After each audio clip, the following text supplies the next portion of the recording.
Hi, I'm Sperry Hutchinson from U-Haul, and today we're going to talk about interior panel removal and replacement, because oftentimes in the course of installing a hitch or a trailer light wiring kit, you need to access the back of taillights wiring, or in the course of routing wiring in a clean and professional manner, you need to remove these panels. Hopefully I can give you some foundations so that it's an easy and straightforward process for you. So let's get started. Now, most SUVs like our Chevy Equinox here, minivans, passenger vans are going to have some similar features. So a cargo area with carpeted panels and plastic panels.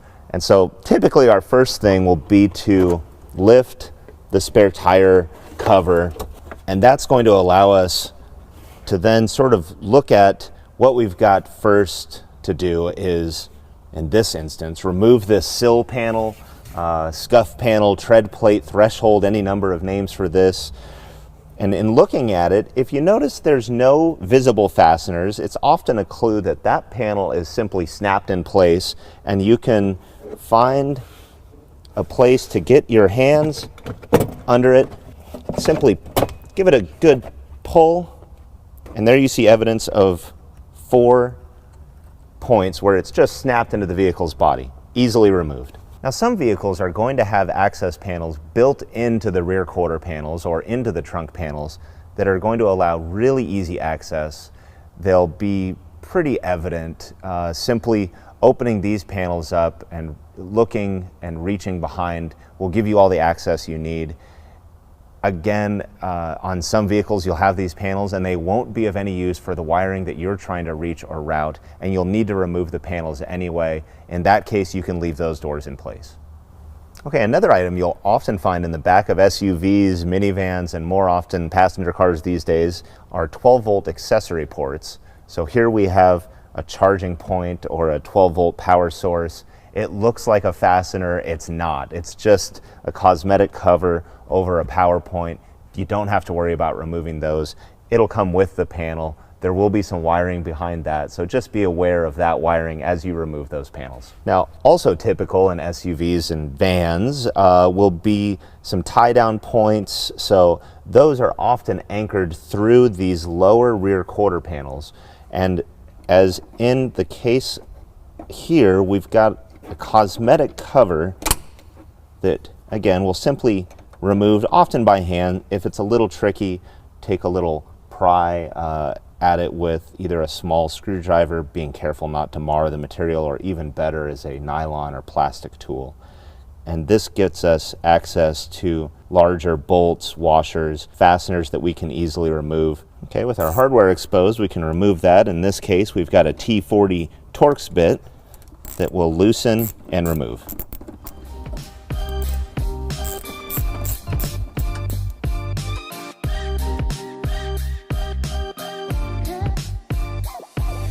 With our lower panel hardware out of the way, we can see just by pulling that we've got a fair amount of access here. If you find that that's not enough, you'll see that this lower quarter trim panel is attached to this upper trim panel, and I'm just peeking behind that and I can see it. It's 2 more clips that you can pop by hand, and if that still doesn't give you enough room, feel free to remove some more adjacent panels.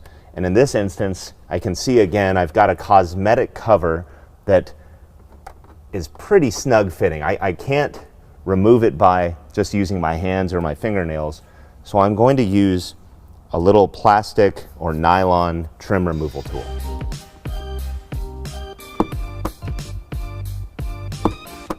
Now in this case, it's another cosmetic cover with a piece of hardware beneath. Oftentimes what appears to be simply a cosmetic cover is in fact the retaining hardware itself. That's the case with some of the barbed or Christmas tree fasteners, and in removing those you want to insert the tool carefully beneath the head of the fastener, working it back and forth while lifting to remove that plastic fastener, hopefully without breaking it.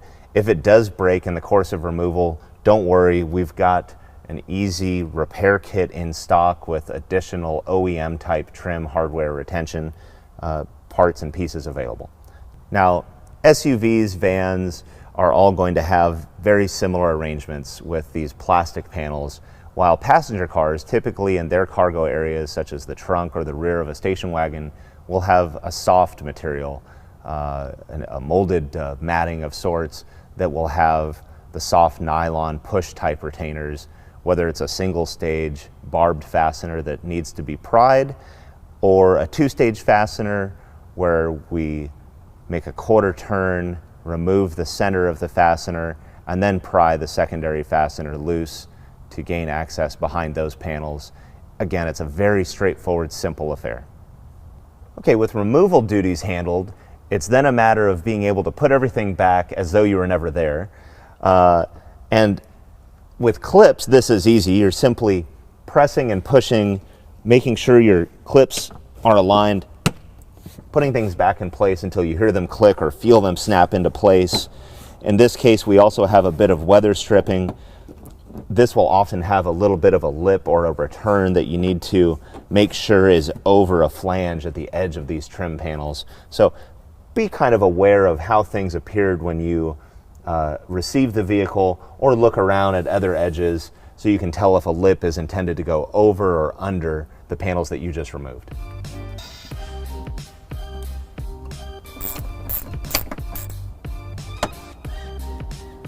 With our hardware back in place, we want to replace our cosmetic covers.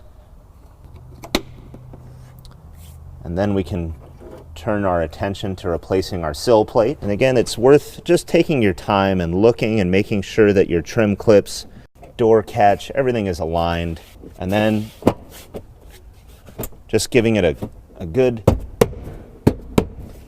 push, maybe a couple kind of light blows to make sure it's seated back in place and that it's interacting, not interfering with our weather stripping the way it was intended to. So they're just ensuring that the edge is below the edge as it was when the when the vehicle arrived. Okay, and finally we just want to replace just the spare tire cover, our cargo area cover back where we had it, making sure all the trim panels look good, everything is back just as we found it when the customer's vehicle arrived. Now hopefully the information in this video has helped remove some of the mystery behind panel removal and reinstallation and helped you as you do this work yourself. Thanks for watching.